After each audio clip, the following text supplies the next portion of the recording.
Assalamualaikum warahmatullahi wabarakatuh. Eh, Kami kelompok 3 akan mempresentasikan chapter 1 yaitu eh, dalam mata kuliah perilaku organisasi yang diajar oleh Bu Nunung, yaitu pada bagian fondasi perilaku individu. Nah, kami kelompok 3 beranggotakan satu Dewi Indah Sekartaji, Novarit Prastyo, dan Trinanti. Nah, fondasi perilaku individu adalah yang mengawali dari sebuah pembahasan perilaku organisasi yang mulai adalah dasar dari segala runtutan dari sebuah mata kuliah perilaku organisasi. Pendahuluan, perilaku individu adalah menurut Miftah Toha mendefinisikan sebagai suatu fungsi interaksi antara person atau individu dengan lingkungannya. Artinya, individu tadi bagaimana bereaksi atau berinteraksi dengan lingkungannya. Itu disebut perilaku individu menurut Miftah Toha. Sedangkan CREX adalah semua aktivitas yang mendorong individu untuk mencapai tujuan tertentu.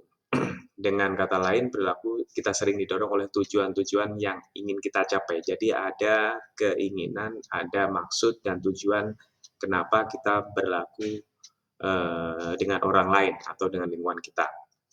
Kemudian faktor-faktor yang mempengaruhi perilaku individu adalah faktor internal, yaitu genetik, kepribadian, emosi, dan motivasi.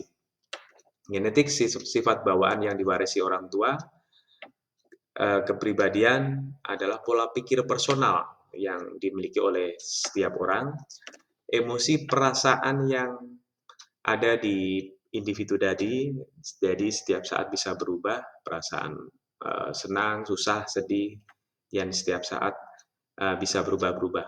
Kemudian motivasi adalah suatu dorongan keinginan tertentu untuk melakukan sesuatu, untuk berinteraksi atau melakukan hal sesuatu dengan tujuan tertentu. Kemudian berikutnya adalah faktor eksternal, ada lingkungan sosial, pengalaman hidup, dan situasi.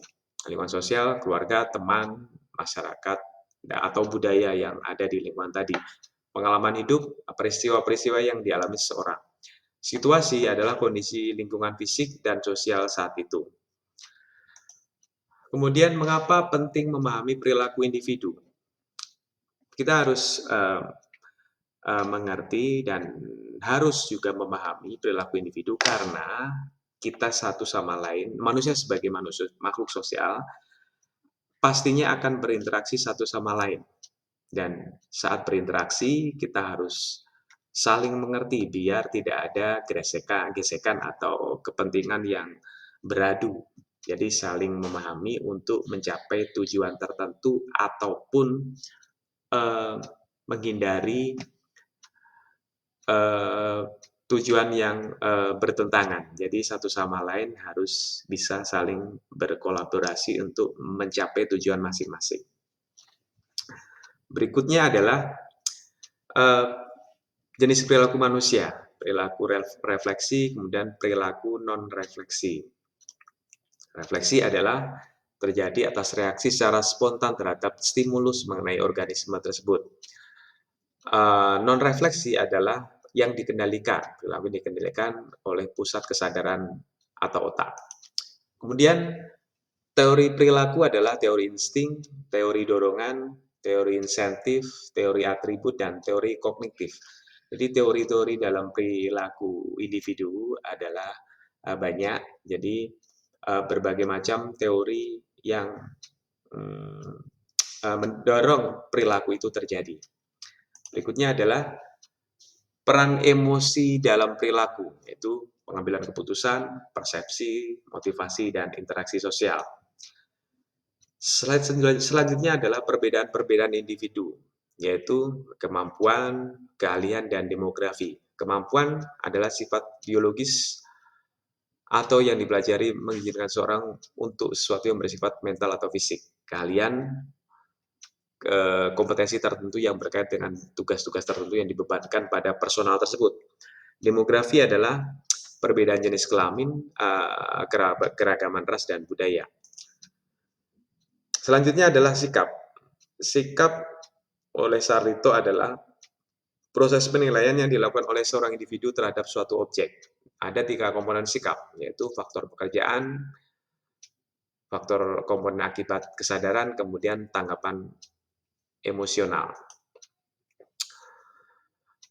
Di faktor pekerjaan ada rancangan kerja, tipe manajer, kebijakan, dan perusahaan teknologi, tunjangan, dan tambahan. Komponen akibat kesadaran, tanggapan emosional, dan perseptual. Perubahan sikap adalah perubahan yang melalui modifikasi perubahan perilaku. Ini terjadi karena orang atau individu tadi bereaksi atas keadaan tertentu yang menimpanya. Jadi sikap itu tidak statis, ya, pasti berubah-berubah sesuai dengan keadaan yang diterimanya sebagai respon atas keadaan yang terjadi pada dirinya. Kemudian mengungkapkan ada komponen bangun sikap, yaitu komponen kognitif, afektif, dan perilaku. 3 komponen tersebut adalah memberikan pemahaman sikap individu yang dibentuk oleh kognisi. Berikutnya adalah kognisi dan perilaku. Peran dalam membentuk perilaku. Kognisi dan perilaku adalah bagaimana orang tadi berpikir dalam membentuk perilaku. Kemudian pengaruh sosial. Norma sosial juga membentuk orang berperilaku dalam dirinya. Karena ada tuntutan-tuntutan, ada kewajiban, ada hak yang mengharuskan orang tadi menyesuaikan dengan norma-norma sosial yang ada di lingkungannya. Selanjutnya adalah kasus studi yang terkait adalah singkat studi yang terbaru relevan, misalnya penelitian tentang pengaruh lingkungan dan karyawan terhadap perilaku karyawan. Berikutnya referensinya adalah MacLeod, Simple Psychology, Bandura, Social Learning Theory, Annual Review Psychology. Dan Armitage, J. Conner, Efisiensi Teori dalam bukunya. Nah, terima kasih.